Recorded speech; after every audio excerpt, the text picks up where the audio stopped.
I never thought I would end up in a courtroom, facing the two people who had betrayed me in ways that were almost unimaginable. But there I was, waiting for justice to be served. Here's how it all went down. I sat nervously in the courtroom, feeling the weight of the moment bearing down on me. It was a dreary Wednesday afternoon, and the only thing more oppressive than the weather was the tension in the air. I was here to face two people who had wronged me in ways that were almost unimaginable. I had never felt so betrayed, so violated, and so utterly alone. I'm 28 years old. Before this, I was just a regular person with a regular job and a regular life. But everything changed when I found out that my ex-boyfriend John had cheated on me with a woman who was, now that I'm looking back at, a stereotypical Karen. It wasn't just the fact that he had cheated on me that hurt so much. It was the fact that he had cheated on me with someone who I had considered to be a friend. After I found out about the affair, I was devastated. I didn't know what to do or who to turn to. I felt like my whole world had been turned upside down.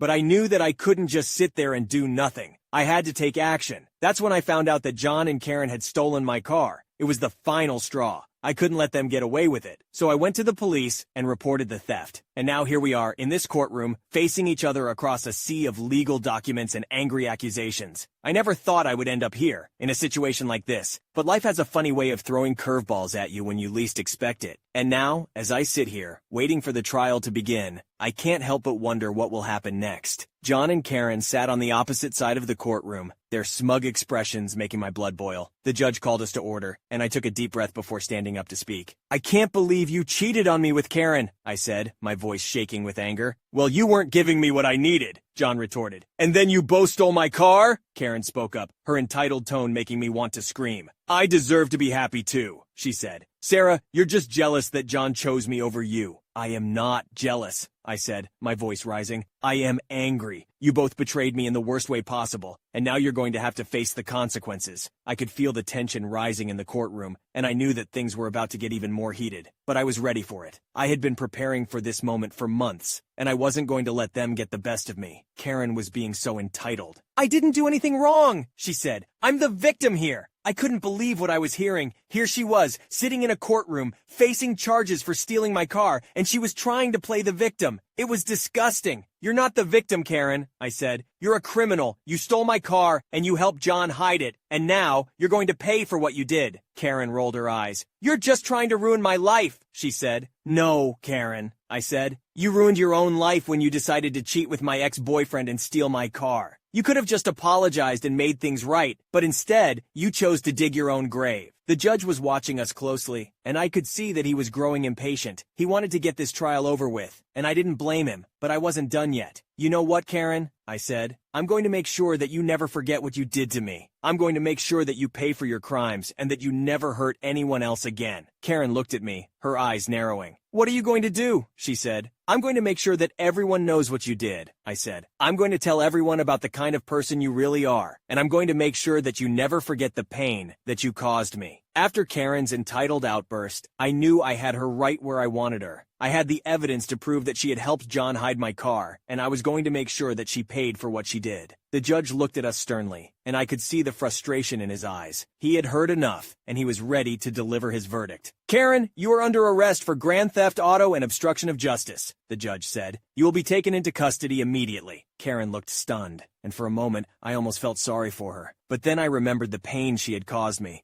and I knew that she deserved everything she was about to get. "And John," the judge continued, turning his attention to my ex-boyfriend, "you are also under arrest for grand theft auto. You will be taken into custody immediately as well." John looked defeated, and I could see the regret in his eyes. He knew that he had messed up, and he knew that he had no one to blame but himself. As the courtroom emptied out, I felt a sense of relief wash over me. I had won. I had proven that Karen and John were both guilty, and I had made sure that they would never hurt me or anyone else again. I walked out of the courthouse, my head held high, and I knew that I had done the right thing.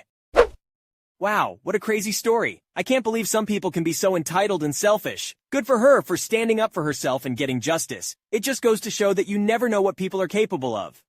My maternal grandfather had two children, my mother and my uncle. Grandma passed away 30-plus years ago. Mom passed away 3 years ago. Up until last year, Grandpa lived with my drug addict uncle in an apartment in a suburb of my city. When my uncle passed out while standing up and hurt his hip so badly he had to go to the hospital for surgery and rehab almost 2 years ago, my siblings and I realized just how bad Grandpa's living conditions in that disgusting apartment were. The heavily blood-stained bedsheets alone would be enough to make you nauseous. It took me a few months due to my own living situation, but I was able to move Grandpa in with me last year. We had to strip him down and change him into brand new clothes without letting them touch any surface, have him walk barefoot to the car, and bring nothing with him but his walker, wallet, phone, charger, and glasses case. So far, it appears we avoided bringing any bed bugs along. My uncle didn't want me to, of course, but what was he going to do? Any complaint or call he tried to make would result in someone from some agency seeing his apartment, and him getting evicted at best and arrested at worst. Grandpa was in such bad shape. I was 100% positive all I could do was let him spend his last few days or weeks in a clean, pleasant environment. Instead, he went from a size medium to a size extra large, celebrated his 100th birthday, and is still going strong.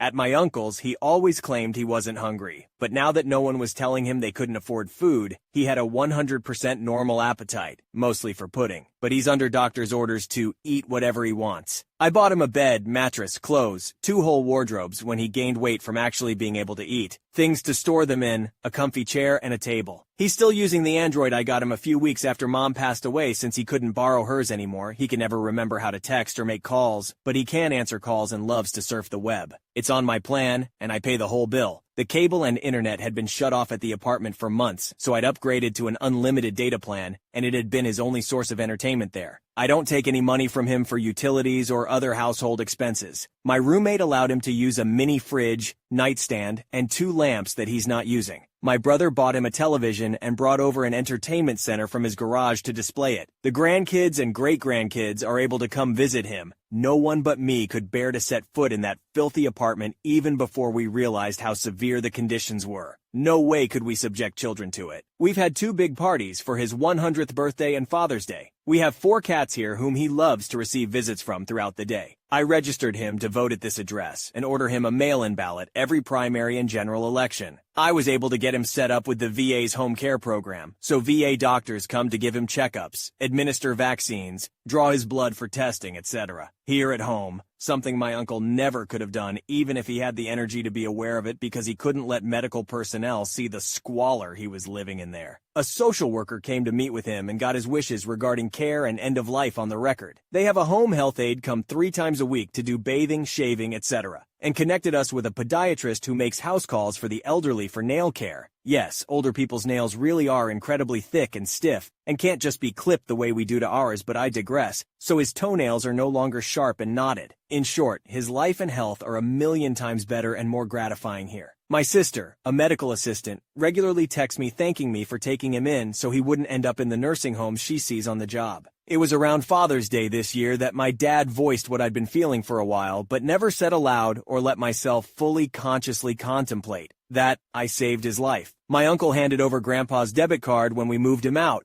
He must have known I would just apply for a new one for him if he didn't. I had snagged a bank statement from the apartment in the weeks leading up to moving him out, so I had Grandpa's account number, and Grandpa knows his own social security number, thank goodness, or I wouldn't be able to refill his prescriptions by phone. So, with his consent and participation, I set up mobile banking for his account on my phone for monitoring his balance, and when he gets his social security and war pension deposits. Most expenses are paying for meds online, Instacart orders, and $300 a month to a debt collector because, of course, he just gave my mom his credit card a few years before she passed away from alcohol, and no one was making payments on it for years. We got the letter about that not long after I filed his change of address. The debt was in his name, and I didn't want to deal with the headache of them continuing to come after him while he was alive or after he died. So I set up a monthly payment plan online. It'll be paid off in 3 more months. My uncle had also let Grandpa's medical bills go unpaid for a while and had eventually signed him up for a small monthly payment plan for that, because paying it all at once would have meant less money for my uncle to take at the time. I paid off the balance all at once. Naturally, my uncle took all his money when Grandpa lived with him. The first month after we moved him out, my uncle tried to tell me Grandpa still owed him half the rent every month because his name was on the lease. I believed him, but called the manager at the number listed in their lobby and asked when their lease was up and shared the story of how I had to move him out because my uncle could no longer care for him. The manager was confused. Grandpa's name wasn't on the lease, only my uncle's. You don't say? My uncle never responded to my text mocking him for such a foolish lie. But just because Grandpa was out from under his roof didn't mean the requests for money stopped. For one, my uncle had already entered Grandpa's debit card in the Grubhub app on his phone, so he still regularly uses it to order Grubhub several times a month. Was doing it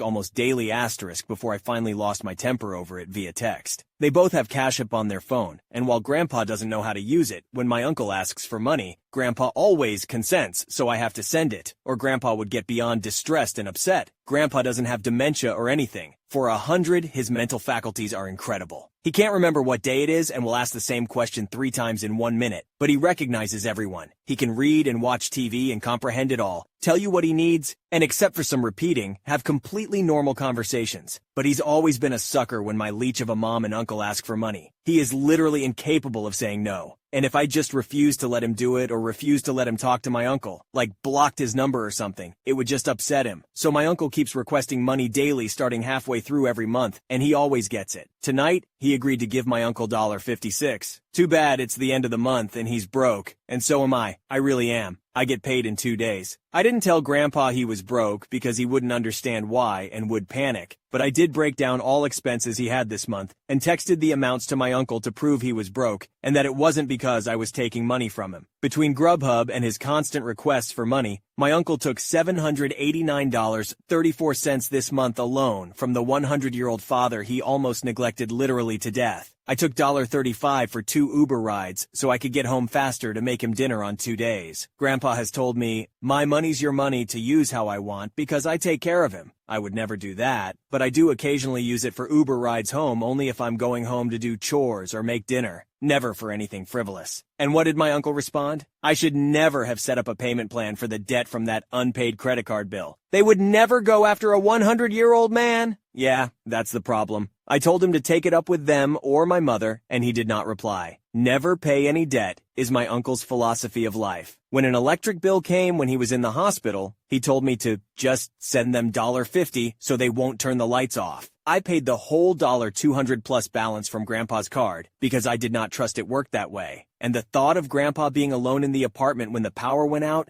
bothered me more than him having less money in his account for my uncle to take. I shared the numbers with my sisters and father. They agree it is unconscionable, but also have no idea how to stop it because Grandpa just won't say no, and the only alternative is upsetting him by refusing to let him keep giving the money. Would it be worth it? Would it be safe for his health? We're not afraid of our uncle getting the law or anyone involved. Again, getting any outsiders involved in his business is a risk he cannot take no matter what, but of the effect it would have on Grandpa. We currently get along great. If he starts seeing me as an enemy or lashing out at me, our living arrangement would be a disaster. That seems to be the only way to stop his son from draining him dry, and despite our outrage over his son using him this way to fund his drug habit, nobody's suggesting we risk that. And people say your children will take care of you in your old age. Ha!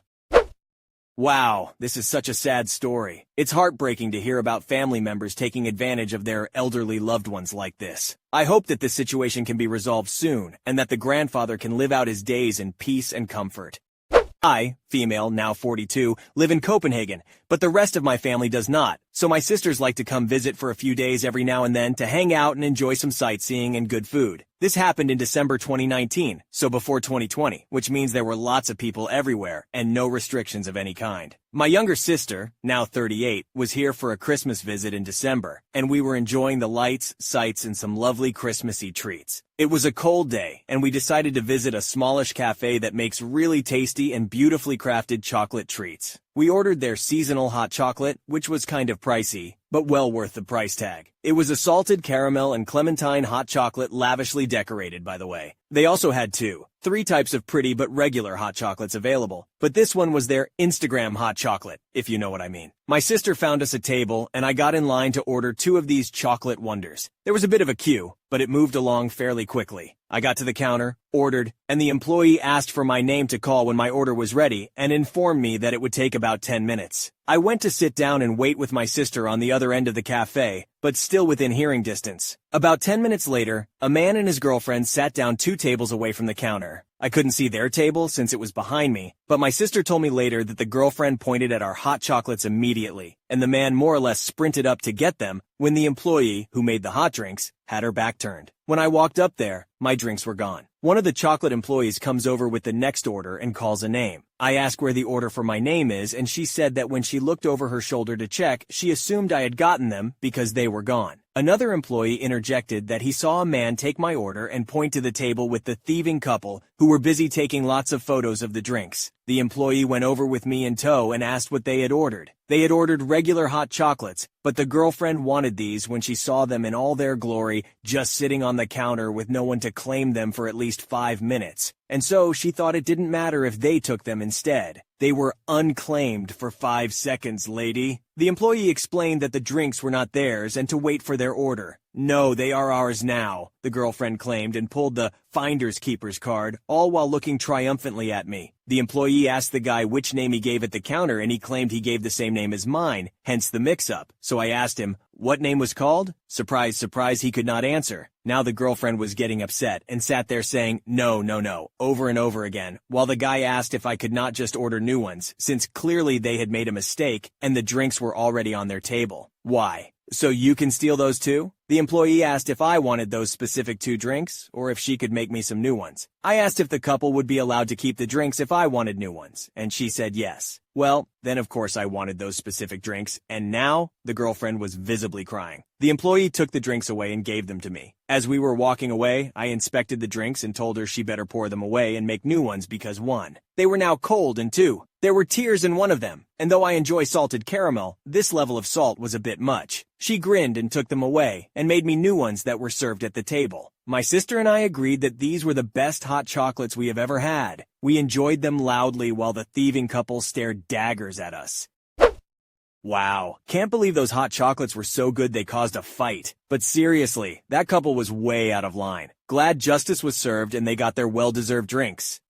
I, 28-year-old female at the time, would like to share a story of an ex-coworker, Sarah, 29-year-old female. Not only did we work together for 12+ hours a day, but we were also housemates, not by choice, sharing staff accommodation. This all went down in 2020. And although we were working in tourism, we were very busy because no one could travel to leave the state, so everyone was enjoying their own backyard, as it were. If you have experience in this sort of career, you know you have to be able to get along well with others and live in communal harmony, because you are constantly around the same people all the time, and you can't really escape them, even in your home life. Most people are extra considerate given the circumstances, but not Sarah. Sarah had, and I can only presume still has, the most warped sense of entitlement, including demanding to use my Netflix account and being personally offended and harassing me when I changed my password, to being written up, but not fired, for physically bullying other female staff, to being straight up confrontational and refusing to pay her part of the fuel money when she begged me all day to give her a ride to the capital city 3 hours away. Ultimately, the job did not pay me enough to put up with her shenanigans, among other things. Who is not firing a staff member who physically assaults and screams at their supervisor in front of guests? And not long after this incident, I moved on to a much better paying gig. But I digress. We had another flatmate coworker living with us, 55-year-old male. The two of them were making dinner. I was not involved at all and was in my bedroom. Sarah knocked on my door, holding up my bottle of wine. "Did you buy this at the bottle shop down the street?" I replied that I had not. I got it from the city 3 hours away. She turned around and walked back to the kitchen, telling our other flatmate, "I'll just drink it tonight and replace it." And she put the bottle on the dining room table and continued chatting with him. As it so happens, it was a cheap bottle of wine that I bought for slow cooking the beef cheeks that were in the fridge, not for drinking. In fact, it would taste pretty gross to drink. I went to the kitchen, told Sarah this isn't a good drinking wine, please don't use it, and put it back on my shelf in the pantry. It was a surprise to absolutely no one to see later on that night. Sarah had indeed opened my wine, and it was now sitting on her pantry shelf. What the heck? The level of disrespect was too much, and I was done. Officially. The next morning we got up early to go to work. Usually we leave the house around 5:40 a.m. for a 6 a.m. start. Sarah does not have a car, and I drive everyone to and from work every single day. Sarah, nor other flatmate for that matter, has never given me a single cent in fuel money the whole season. On this day, my flatmate was out going to a doctor's appointment. Sarah, chronically late, was still getting ready, while I had my coffee in hand and headed to my car. She didn't even bother to say good morning, let alone mention anything about my bottle of wine that I specifically asked her not to use. Yet she was telling me to wait for her because she was almost ready. I told her very clearly that due to her disrespect and entitlement, she was no longer welcome in my car and would have to organize her transportation from now on, and walked outside. She looked like a stunned mullet. As I was opening the driver's side door, she comes storming out of the house, angrily squawking, "Hang on, what's going on here?" I replied, "You're not my friend and I don't owe you any favors." Befuddled, she spat, "Yeah, I know." I replied, "Great," and drove off to work by myself. She purposely did not speak to me at all after that, which was actually very nice of her, considering her usual passive-aggressive, demeaning way of speaking to people she thought she was better than. Highlights include her smiling and waving to a group of coworkers on a different vessel, which included myself, with me enthusiastically waving back with a big crap-eating grin on my face. When she realized it was me, she immediately shot her hand back down and looked like someone had just punched her mother in the face. I really enjoyed the last few shifts I had there before I peaced out. When I left, she told my boss that I ran over her phone with my car. I found out that not long after, she was fired.